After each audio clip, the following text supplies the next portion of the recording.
Ladies and gentlepawns, I have a tournament in 2 days. And it's kind of funny because I haven't spent as much preparation on this tournament as I should. But the reasons are, well, I'll explain later as I do the recaps. But basically, I'm going to be playing in the 2025 Edmonton Spring Sectional. And this tournament was supposed to be round robin. But because I'm in the last section, and there are 9 players and not 6 to make it a 5-round round robin, it turns into a Swiss. So I can't really prepare. All my opponents are either inexperienced or don't have any games in the database. So I'm going into this tournament not spending a whole whack of time preparing against my opponents and spending more time just playing good solid chess. And today I'm going to show you a game against my highest rated opponent yet. I will show you the elo afterward. It will shock you. And yeah, let's get into the video. I start off with the Caro-Kann, and I play the Botvinnik variation because this is my idea against higher rated players. I want to play something more fun and exciting, and the Botvinnik is kind of that opening where you get fun positions. And yeah, it's more of an aggressive Caro-Kann defense. And like maybe I'll play bishop f5 against lower elo players, maybe to get some fun games. But yeah, the c5 variation is probably what I'll play against the higher rated players. We get c3, knight to c6, and then I found this really peculiar move that my opponent played, bishop e2, and got instantly freaked. Now, I don't face this at all. I think I've only faced this twice in my entire life. And this is the best, like the most common move at the Masters database. And for me, I usually face knight f3, right? That's just normal to play bishop g4 and play e6, and this is normal. But after bishop to e2, I was looking at like, okay, bishop f5, and I was scared of this move g4. And that was what I thought this bishop move was. In fact, after this, I thought maybe he would play something like a4, actually, which I'm not even sure is like the best move.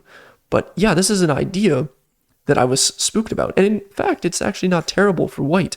And maybe I'll play this in my own tournament. But if I ever face a Botvinnik, maybe I'll learn this. But yeah, I was scared of this h4 maneuver. And I was like, okay, well, if I go here, then isn't this just going to get bad? But apparently, I could just trade and black is fine. So like, yeah, I just looked at this move and thought, oh, my opponent is just going to try and destroy me and try and trap my bishop for and punish this bishop f5 maneuver. So I decided to play into like a French structure and go e6. Certain lines you can play e6 and bishop d7 in the Botvinnik, but that's mostly when they take, right? That's mostly when they take here and damage their structure. You play this, and they try to attack with b4 and such. So different ideas. e6, knight here, bishop to d7. And what I should have done is actually take and play bishop, or not bishop, queen b6. But instead I played queen b6 first. And yeah, according to the computer, and according to what my opponent played, takes, and b4 is the move. And now black lacks a lot of space. So bishop back to e7, you don't want to go back to f8, that's just silly. Then you can no longer castle. After rook to e1, black starts to lack space. You can't really develop your knight to h6. That would just look a little stupid. And in fact, that just takes, and you're just doubling up your pawns. Can't really castle. And look at how many pieces are on the queen side of the board. There's 4 pieces, 4 attacking pieces. And yeah, this is just bad for black, and I would never want to do that. So I played the only move, which is f6. This is thematic. In Caro-Kann, sometimes you have to break open the structure when you are lacking space.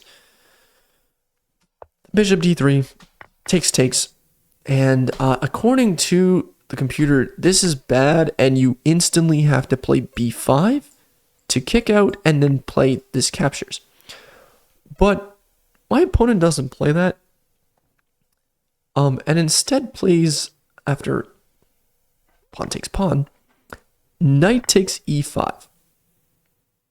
And now the advantage is gone for white, because I can take, and he can take back, and I can play knight to f6 and develop in castle. And this is not really weak. I can just bring my rook into the center, and these pawns are just now sturdy again. So yes, these are still going to be protected pawns, but yeah, the center is now going to be at least strong for the meantime, and black is back in the game. So knight takes knight. And of course, the computer suggests rook takes knight.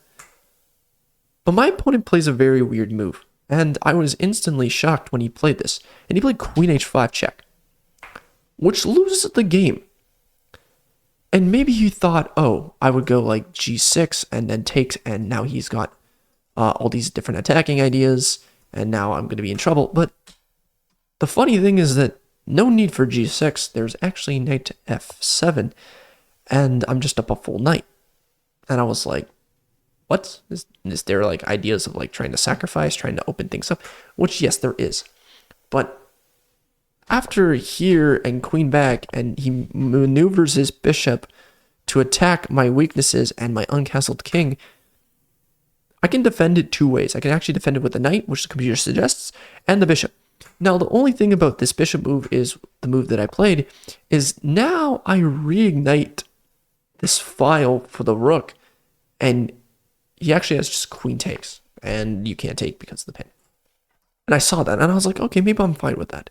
But I didn't like this for some weird reason, and maybe it was just me, because maybe I thought this, and here, and I thought white was just better. But apparently, even though that's the move, yeah, you could just castle, and you're fine. And yeah, but here's the thing. I was looking at this, and I was like, well, I'm just down 2 pawns. I'm having a bishop. He's going to get some compensation.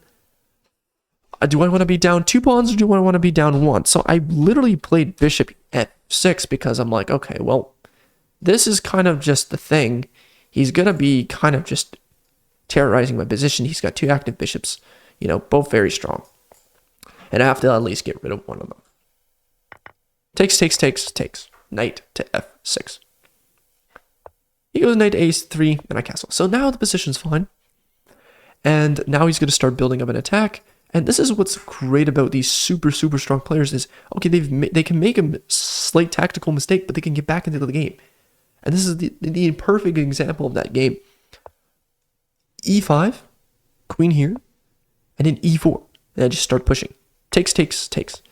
And then queen c7. Okay. Position, I'm still completely winning. I'm a bishop for 2 pawns. But I'll have to learn how to compensate. This knight is horribly placed. I need to do something with it. But it can't do anything because it can't really jump into the positions real fast. There's going to be, like, if I go here, like, for example, he plays a move, right? If I just go here lazily, there's just queen check, and he's just going to start throwing checks, and my king is exposed, my knight is exposed. Like, things are going to start falling apart. So I can't really, like, bring my knight anywhere and expose, like, all these different tactics. So rook a to e8, he moves, takes, and now I play b6. And b6 is basically so he doesn't take another pawn. So I don't want him being 3 pawns for a bishop. That's just going to be bad, especially against stronger players. And this is what I mean. Like, he played this so well to the point where I was, like, losing my advantage quickly. And yes, I'm up a full bishop, but he is able to compensate, and he's just got 3 pawns, a knight. Okay, if he is able to activate this knight to a better square, he's going to be much better. But yeah, h3, rook here, queen here. Like, this queen is just harassing the position. It owns so many squares, and I can't really move my queen. He also has tactics of, like, bringing his rook here and possibly sacrificing in order to win my rook back. And I'm like, this is not as easy as it looks. So queen here, completely normal, attacking this, possibly going to go here, maybe infiltrate. My knight is protected with this rook, so he can't really take. He goes here, takes, and then knight here. And I was like, oh, come on, really? And so I was like, okay, maybe here. And that's what I play. But he's just got rook e4. And I'm like, what? He's holding on. How? How is he holding on? Like, please, this doesn't make sense. I give a check. I go bishop here. Like, trying to find options, but look at this rook move. And now, like, I think he should have just played this and just gone for tactics. But he goes here, I go here, he jumps his knight in, and there's a huge tactical response. Takes, and takes. Yes, I'm up a full bishop. But my king is exposed. His king is more safe. I only have one available check. Queen check, taking a pawn, and I'm like, okay, maybe I'm fine. But no, he's got checks too. As soon as I stop giving checks, he's going to get checks himself. King here. He goes here, pinning my bishop. I go queen. I'll say, hey, let's queen trade. He gives a check. He gives another check. He gives another check. And what's crazy, he's gonna win pawns. I go back. He wins a pawn. I go here. Check. Honestly, why didn't he just take this pawn? Like, and he's back in the game. This is what I mean. Like, my king is so exposed. I can't do anything. Gives another check. Go back. He goes here. This is a crazy move. This was a suspicious move. I'm like, what is a3? Like, what is the point of a3? I was like getting a little triggered. And so I was like, okay, a5, maybe best response. He goes h4. He's not moving his queen because his queen is controlling all the perfect squares. Like, my position is so immobile. I can't really like do much. Maybe I should go here, try and like huddle my king into the corner, but it's not that easy. Like, if I try to go here, like, yeah, I was scared. I take his pawn. He gives a check. He gives another check. He gives another check. He gives another check. What's crazy is that the best move here is king to d6. Like, what is my king doing out in the full open? How is this winning? And I guess it's winning because what does he have? I guess, like, even this move, like, I guess you can just run your pieces, like, run your king and maybe try and get a good position, but this just looks insane. Like, insane to me. Like, do you just run your king all the way up the board? And so I just lost focus. I was like, oh my gosh, what am I going to do? So I go here. Takes a free pawn. Then I go back. This is a draw, actually, because he has queen c3, pawn takes, and I have nothing. Like I said, I have nothing. He has 1, 2, 3 pawns. I have a bishop that's pinned to my king. Like, it was just insane. And I'm like, this dude found a way to claw back.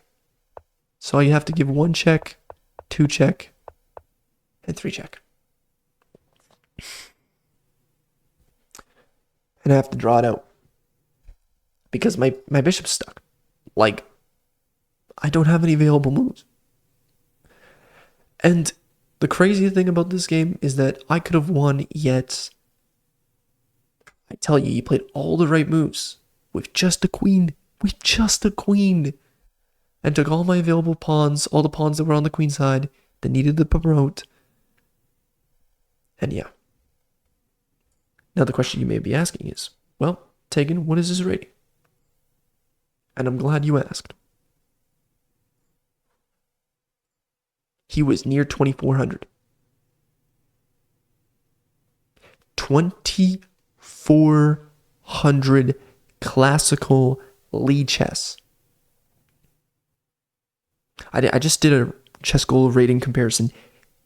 Brothers should be 2,300 according. So, yes, he missed 1 tactic, but he clawed back. And this just shows the absolute dominance of, yeah, you can lose a piece, but you can somehow just claw your way back into it. And yeah, that was the game. But I have one more game. This last game, I'm also going to hide the rating. But here's the next game. Also, played another Caro God. Fun fact, this is not a Botvinnik because he plays the modern. And there has been another opening that I've been playing that I've actually been experiencing a lot. I've been seeing a lot of players that do play against a Caro, especially in my province. They like to play knight to c3, especially the older generation. But, knight to d2. Haven't seen this in the overboard game since my very first chess game. Literally, very first over-the-board chess game, my opponent played knight to d2. And this is supposed to be some sort of gimmick. But it literally just transposes into takes. And of course, everybody's going to play knight f6, get into tower to cower, basically trying to get a draw. No. I'm not here for a draw. What do you think I am? Magnus Carlsen? I'm not an elite level player where I'm just going to play all the best moves and then go for a game. No, I'm going to go for a fight.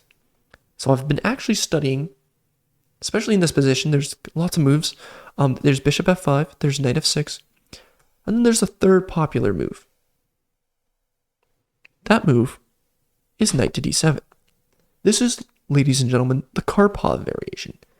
Of course, Anatoly Karpov, legend of the game, basically said, well, I'm going to develop my knight on an unnatural square and basically transpose it. Opponent plays bishop to c4, looking for ideas to attack this weak f7 pawn. That's basically the idea. I play knight here, he goes here, and then I have to play e6, otherwise you lose the game.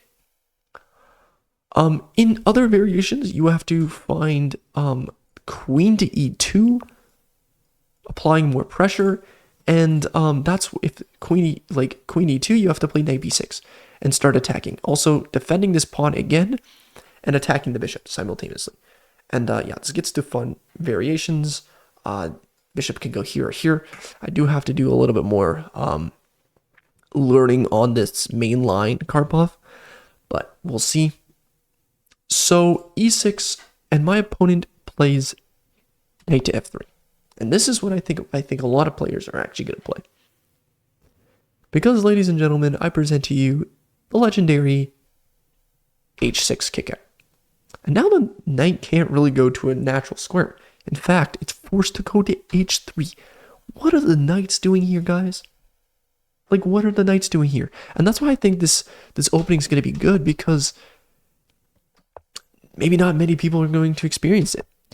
Bishop to d6, knight here, and then I played knight to b6, which is considered thematic. Like I said, this was the move that I was thinking.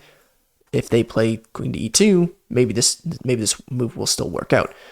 But queen c7, and we're just better. That's what the computer suggests. But knight to b6, bishop back, and then knight jumps to d5. Now, hilariously enough, I was just doing this so that I can get, a nice attack. But hilariously enough, this is considered good for white, because there was this crazy variation, and that crazy variation I think is like castles or something. Okay, no, sorry, not castles. It was it? I'm trying to think. It was something interesting. I don't think it was here. This is one of the moves, but I'm trying to think what was a move. Anyways, he plays knight back. And my idea was to jump my knight into this position and try and, trade some things off and get my queen active and get my queen to this f4 square. So that was kind of my idea. Queen c7, which is what I played. Now the move. Oh yeah, that's what I was trying to say. So in this position, after bishop to b3, I'm scared of this thematic c4 push. And because in positions like this, I was like, oh, well, I don't want to castle right away, because after bishop e3, right, if castles, c4 is coming, right? And I'm not a fan of c4. In fact, c4 now threatens c5. And so after bishop here, that's why I played knight b to d5. Because now I'm going to attack his knight, and I'm fine if takes. Because this is literally back to Carlsbad structure, something that I know. And it's basically like an exchange Caro-Kann. Knight back to d3. And so now he's still reigniting the threat. So I'm like, okay, well, I have to go here. So now if he does play c4, so here, c4, I can play this. But this is bad because white has a crazy move. After bishop takes and bishop takes, or sorry, knight takes, bishop takes, there's 95. And or maybe it's not that move, actually. Sorry. I think if I go here, there's bishop. Ah, yes, this is the move. Oh no, maybe it's not. Or maybe it is. I'd have to look at the variation. It was crazy. But yeah, after c5, I was like, this, knight here now. So you don't even take the knight. And you basically leave the knight hanging to die. And you can't really go here. There's just going to be complications. All this is coming. And yeah, that was the move. Okay. Makes sense. So I was trying to go for a position where I can just trade the knight off if attacked. Now that happens. He plays knight to e5. But after castles and castles, now I can break out with the thematic what push? c5. This is so crucial in every Caro-Kann. c5 is like the most important move. Not just to break out, but to also threaten a fork. He goes here. What do? Well, it can't fork here because knight just takes. Or, actually, bishop can also take too. So, I reignite the threat again. b5. Now I'm really forcing it. So, you kind of have to take and open up the structure. And, yeah, black is just nice. Now I can get active bishops that will target. And, yeah, black is just nice. Takes. f4. And I'm like, what is the point of f4? Can I just kick out your knight? Which is what I do. He goes back. And then I was like, okay, let's think about it. What haven't I developed yet? What do I need to bring into the game? Well, bishop needs to come into the game. Great thing about this move is now the bishop wasn't there at one point. And because he took here with the bishop, I took back. Now my bishop has a free square. So I was like, oh, sick. Bishop to f5. And my opponent starts to act a little funny. Yeah, computer suggests g4. I'll just bring my bishop back to h7. But my opponent starts to play funky moves, like knight h1. Like, what on earth is knight h1? Okay, I get that you're trying to reroute, but my bishop just goes back. So what is your threat there? I go knight to e4, basically saying, hey, you left this spot, and now my knight is an outpost with a light squared blockade, and there's nothing much you can do. Queen h5. Okay, very nice. Attacking my bishop. Now, this move is scary if you are not attending to your position well, because once this knight moves, this pawn is no longer defended. So, bishop to h7, right? Very nice. And then knight to g3. And so, what do? Well, first of all, my knight is an outpost, but it's also going to be taken, and I really don't want to do take, because, yeah, there's just, the knight can come back, this is a threat, and, yeah, the position will may collapse. So, I was like, okay, double his pawns, right? His position is weak, he has, like, pretty much almost all of his pawns on dark squares, which allows my bishop easy access, right? So, I was like, okay, well, this is good. Trade on the dark squares. Now we play a very important move, f6. And f6 is extremely important because if you just play, let's say, you play something like rook b8, there's actually f5. And now this starts to become a weakness in black's position because you only have a bishop. Your queen can't really defend like the g7 pawn if it becomes weak. And so the point of after takes, f6 not just attacks, but now opens lines for the queen. And let's say, he goes knight back to g4. There's a crazy move. Yes, he allows this threat to be reignited, but my queen comes so in clutch. Queen f7. Attacking the queen and defending the pawn.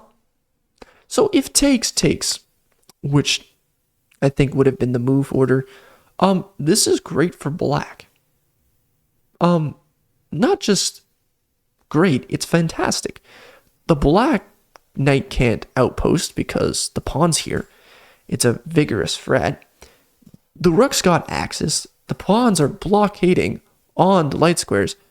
This bishop is completely useless. Like, once what could have been in the game with this f5 push to get, sacrificing opportunities and stuff is now useless. And so he goes back. But I'm like, okay, what's that move? And still, I have to be careful because, like I said, this is a threat. But remember how I was talking about light square blockades? Yeah. Let's start a new blockade. h5. And now my idea is to basically collect my pawns and make an unbreakable wall. Hopefully get the bishop out. Possibly the e4 so I don't block in my bishop. But attack the knight again. Bring it back. Bishop e4. And now g6 f5. This is great. This is great. It's basically unbeatable. And so my opponent starts to do weird stuff. I don't know what my opponent was thinking. Honestly, I would say just maybe try and break open like this and maybe bring the bishop here and try and get these pawns traded and try and attack on this side because these pawns aren't moving. Because if you go here, you just trade things off and white's just better. And yeah. So he does this weird move, king f2. And I'm like, what the heck is king f2? Okay, continue with the idea. f5. Beautiful move. Because now, like I said, f5, g6. And basically, this pawn can't move anywhere. This pawn and this pawn were the most important. To start shoving pawns down my throat was the way to go. But now, I just have a blockade. My bishop's doing its job. My bishop owns squares. Okay, it's blocked in by dark pieces, but this bishop's great. It's locked in completely. Can't really trade it off. He goes here. g6. No attack for white at all. And then he plays this. And what's crazy is I have a tactic after pawn takes and knight takes, which I was scared because I was like, oh, maybe he's got mating ideas. I just have bishop here. And you can't play knight here because you take here. Oh, actually, no, this is check. Sorry. Yeah. So you can't do any forking opportunities. But I didn't see that. And after knight takes, I actually spent a while. As you can see, it says 6:19 on the clock. I was like, well, I don't want to get forked. What do I do? I can't do, for example, I can't really do, king here. Because, yeah, he just walks away and he gets what he wants. And now he can just play g4. And that looks scary to me. So, I played a move that actually lost all my advantage. King to g7. And this was a frantic move because I didn't find bishop to f4. And now his knight is back in the position. So I have a bishop. He has a knight.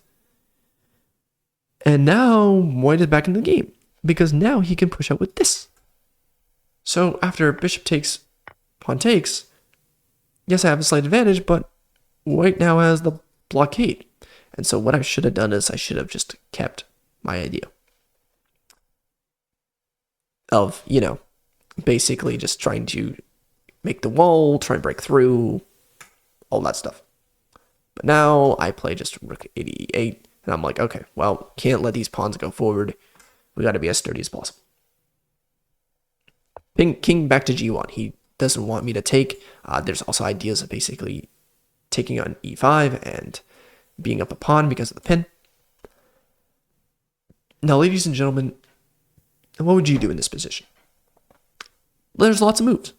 There's like queen here. There's like bishop f5. There's like maybe rook e7, try and attack. Like lots of different ideas.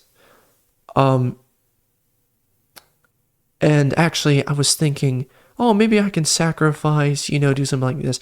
But this is bad because the king's safe. King's completely safe. So there's no sacrifices. But there's one sneaky move I can do. That move is a5.